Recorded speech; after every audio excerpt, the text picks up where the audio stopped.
भारत का कोणार्क सूर्य मंदिर न केवल अपनी भव्यता और वास्तुकला के लिए प्रसिद्ध है, बल्कि इसके अधूरेपन का रहस्य भी लोगों को आश्चर्य में डालता है। ये मंदिर ओडिशा के पुरी जिले में स्थित है और इसे विश्व धरोहर स्थल वर्ल्ड हेरिटेज साइट के रूप में यूनेस्को ने मान्यता दी है। ये मंदिर भगवान सूर्य को समर्पित है और इसकी संरचना एक विशाल रथ के समान बनाई गई है, जिसमें 12 विशाल पहिए और 7 शक्तिशाली घोड़े हैं। लेकिन सवाल ये उठता है कि ये मंदिर अधूरा क्यों रह गया? क्या इसके पीछे कोई ऐतिहासिक कारण था या फिर कोई अलौकिक शक्ति? इस लेख में हम इन सभी पहलुओं पर गहराई से चर्चा करेंगे। कोणार्क सूर्य मंदिर का निर्माण 13वीं शताब्दी में गंगा वंश के राजा नरसिंहदेव प्रथम एडी 1238 से 1264 के शासनकाल में हुआ था। ये मंदिर सूर्य देवता को समर्पित था और इसे उनकी एक रथ आकृति में बनाया गया था।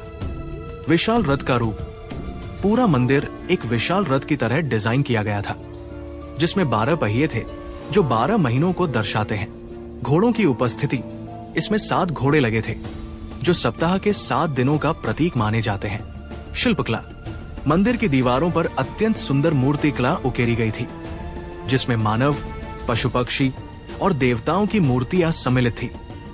गर्भगृह और मुख्य मंडप, मंदिर में एक विशाल गर्भगृह और जगमोहन मुख्य सभा मंडप था। हालांकि मुख्य गर्भगृह का निर्माण कभी पूरा नहीं हुआ। अब सवाल ये उठता है कि इतनी भव्य योजना के बावजूद ये मंदिर अधूरा क्यों रह गया?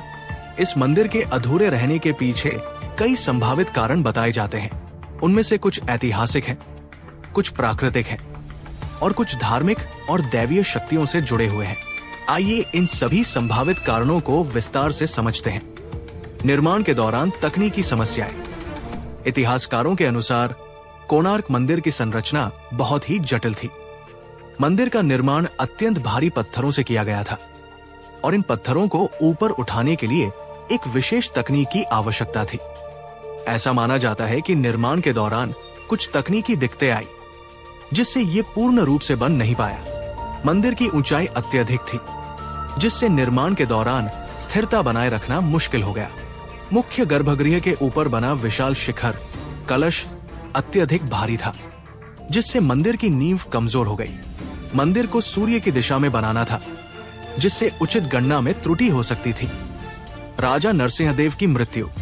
मंदिर के निर्माण के समय राजा नरसिंहदेव प्रथम का शासन था, जिन्होंने इसे अपने गौरवशाली साम्राज्य का प्रतीक बनाने का संकल्प लिया था। लेकिन उनके निधन के बाद उनके उत्तराधिकारियों ने इस मंदिर के निर्माण कार्य को आगे नहीं बढ़ाया। निर्माण कार्य अत्यधिक खर्चीला था और नए शासकों को अन्य क्षेत्रों में अधिक ध्यान देना पड़ा। राजा की मृत्यु के बाद प्रोजेक्ट का नेतृत्व करने वाला कोई विशेष व्यक्ति नहीं रहा। मुस्लिम आक्रमण और विनाश। 14वीं और 15वीं शताब्दी के दौरान भारत में मुस्लिम आक्रमणों की लहर चली। इतिहासकारों का मानना है कि इस मंदिर को आक्रमणकारियों द्वारा क्षतिग्रस्त किया गया था। इसे इस्लामिक सेनाओं ने नष्ट करने की कोशिश की ताकि हिंदू धार्मिक स्थलों का प्रभाव कम किया जा सके। मुख्य गर्भगृह का शिखर जानबूझकर गिरा दिया गया ताकि मंदिर की पवित्रता को समाप्त किया जा सके।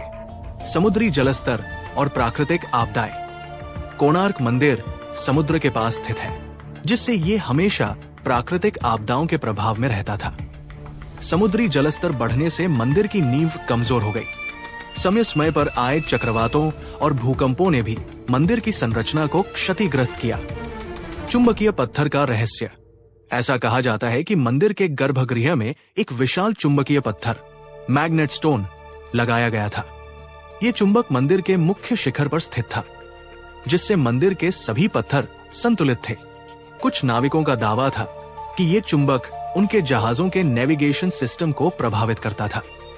कहा जाता है कि कुछ विदेशी आक्रमणकारियों ने इस पत्थर को हटा दिया, जिससे मंदिर का संतुलन बिगड़ गया और ये गिरने लगा। धार्मिक मान्यताएं और श्राप की कहानी। कुछ किंवदंतियों के अनुसार इस मंदिर का अधूरा रहना एक श्राप का परिणाम था। एक कथा के अनुसार राजा नरसिंहदेव ने इस मंदिर को किसी भी हालत में पूरा करने का आदेश दिया था, लेकिन जब कारीगर इसे पूरा करने में असफल रहे तो उन्होंने इसे छोड़ दिया। एक अन्य कहानी के अनुसार मंदिर के मुख्य वास्तुकार के पुत्र ने आत्महत्या कर ली थी, जिससे निर्माण कार्य रोक दिया गया। ये भी कहा जाता है कि सूर्य देवता स्वयं नहीं चाहते थे कि ये मंदिर पूरा हो, इसलिए उन्होंने इसे अधूरा छोड़ने का संकेत दिया। क्या कोणार्क मंदिर को फिर से पूरा किया जा सकता है? आज के आधुनिक समय में इस मंदिर को फिर से खड़ा करना संभव है, लेकिन इसके ऐतिहासिक और धार्मिक महत्व को देखते हुए सरकार और पुरातत्व विभाग इसे वैसे ही बनाए रखना चाहते हैं। इस मंदिर को संरक्षित करने के लिए भारतीय पुरातत्व सर्वेक्षण ASI कई प्रयास कर रहा है। वैज्ञानिक अध्ययन से ये पता चला है कि इसकी मूल संरचना को दोबारा खड़ा करना मुश्किल होगा। हालांकि सरकार और विशेषज्ञ इसे पर्यटन स्थल के रूप में विकसित करने का प्रयास कर रहे हैं। कोणार्क सूर्य मंदिर न केवल भारत की सांस्कृतिक धरोहर है, बल्कि ये एक रहस्य भी है जो आज तक अनसुलझा है। इसके अधूरे रहने के पीछे कई संभावित कारण हो सकते हैं। तकनीकी चुनौतियां, मुस्लिम आक्रमण, प्राकृतिक आपदाएं, चुंबकीय पत्थर की कहानी या फिर कोई धार्मिक मान्यता। इस मंदिर की सुंदरता और वास्तुशिल्पीय भव्यता आज भी दुनिया को आश्चर्य में डालती है। चाहे कारण कोई भी हो, ये मंदिर भारतीय इतिहास, कला और संस्कृति का एक अनमोल खजाना है, जिसे हमेशा संजो कर रखा जाए।